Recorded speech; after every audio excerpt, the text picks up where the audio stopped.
魏无羡并没有注意到他的面含菜色，继续道：“没错，我甚至怀疑根本不是梦。”蓝曦臣一惊，追问道：“你的意思是，昨天我的意识失去得很快，并且我睡前手上的戒指在发热？”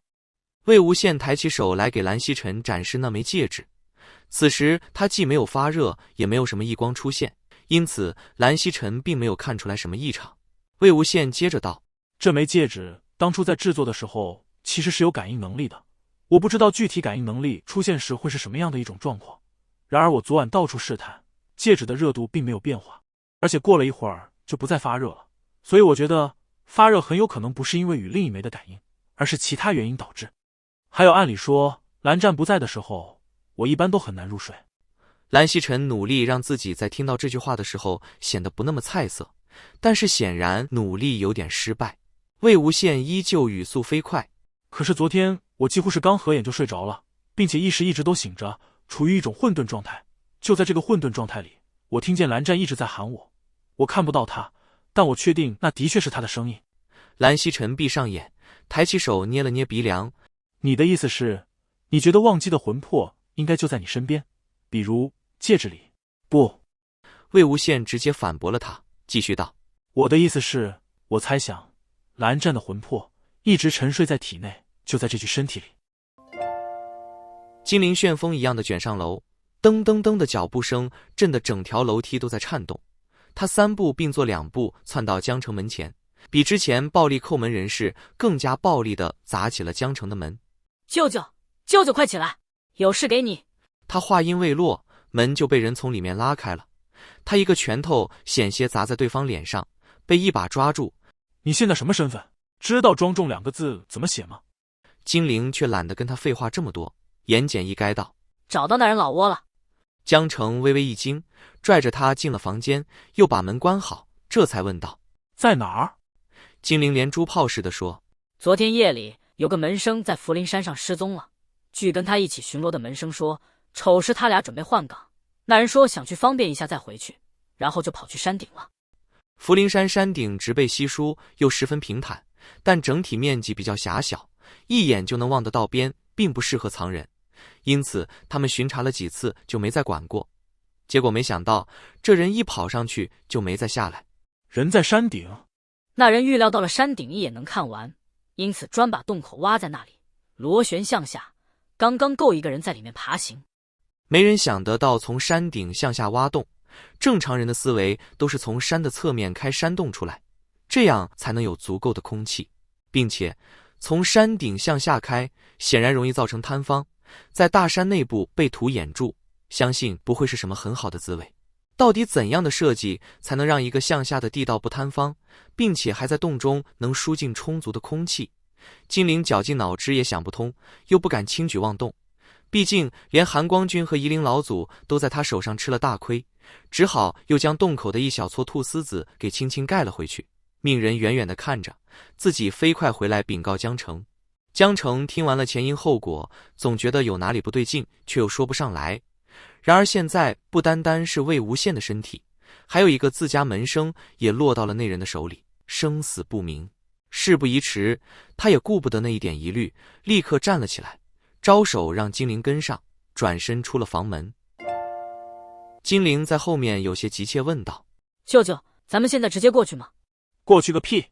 江城头也不回，大踏步向蓝曦臣房间走去。“你是觉得自己比魏无羡强了，还是比蓝忘机强了？不拉着蓝家人去救蓝家人，上赶着送死吗？”他们在蓝曦臣房前停下脚步，抬手正欲敲门，却突然听见雕龙画凤的木门后突然传出一句属于蓝忘机的声音，用着魏无羡的语气说话：“蓝湛，你能出来吗？这他妈都是什么鬼话？”江城面色不善的一脚踹开了门，屋内2人直勾勾的看了过来。顶着蓝忘机面庞的魏无羡愣了一下，随手拿起桌子上的橘子丢他：“神经病啊，有钱就可以破坏公物了？”江城飞快一闪，橘子砰的一声砸在了紧跟在他身后的金陵脑门上。金陵一个趔趄，反应过来后顿时火冒3丈，愤声道：“怕你又在屋里干什么见不得人的事，提前打个招呼。”蓝曦臣见两边剑拔弩张的，连忙起身缓和气氛，将2位让到椅子上，又给端了2杯茶。江城顺手接过来，却是一口没喝，搁在了桌子上，直接道：“有点情况。”魏无羡急忙向前凑了凑：“我们这边有个看守门生去山顶小姐的时候被抓走了，而且山顶发现了一个洞，是打向山体内部的。”魏无羡一愣，随即道：“不可能！”金陵立刻质疑道：“怎么不可能？我亲眼看到了，还能有假？”魏无羡笑道：“你用脑子好吗？谁撒尿专门跑山顶撒啊？你当你是黄果树瀑布发源地啊？飞流直下3000尺。”你……魏无羡接着道：“好，就算他想做这个发源地，被逮了，你们把整个山围的里3层外3层的，哪个外人上山下山，扛个打晕的人不会被发现？藏洞里，拜托有点常识，那样挖洞要是塞了人还不塌，保管是砖垒的山。”金陵被他噎的一句也答不上来。江城开始知道自己觉得哪里不对劲了，他问金陵：“那个门生姓甚名谁？什么时候收进来的？”金陵卡了下壳。我……江城看他一脸茫然，本就不善的脸色更加阴沉。蓝曦臣不是他们家的人，不好劝解，所幸魏无羡刚缺德噎过人，此时道：“行了，差不多得了。金陵才多大？你能叫出来莲花坞所有人名吗？”他还真叫不出来。江城道：“你不着急，那谁？”魏无羡见他又把话头扔他身上，含糊的嗯了声：“我觉得有点眉目，但是不太清楚。”蓝曦臣见他眉头紧锁，知魏无羡依然不是很确定蓝忘机的魂魄是否与他在同一躯体，便道：“无羡，你现在试试，我与江宗主出去寻那门生，有消息便第一时间告知你。”魏无羡抬眼冲他微微一笑，让这副冰冷面孔难得一见的消了雪容。“谢了大哥。”蓝曦臣引了江城与金陵下楼，于是房内只余魏无羡一人。他静默了片刻，回味了一下刚刚江城所言，知道已经有了点眉目，便稍稍放下心来。手上的戒指从昨晚发过热后一直没有动静，不知道是个什么意思。魏无羡只好脱掉靴子，默默坐在床上，试图进入冥想状态。冥想往往是修炼灵力时才会进行的方法，可以让人暂时处于一种极度专注的状态中，也可以放松身心。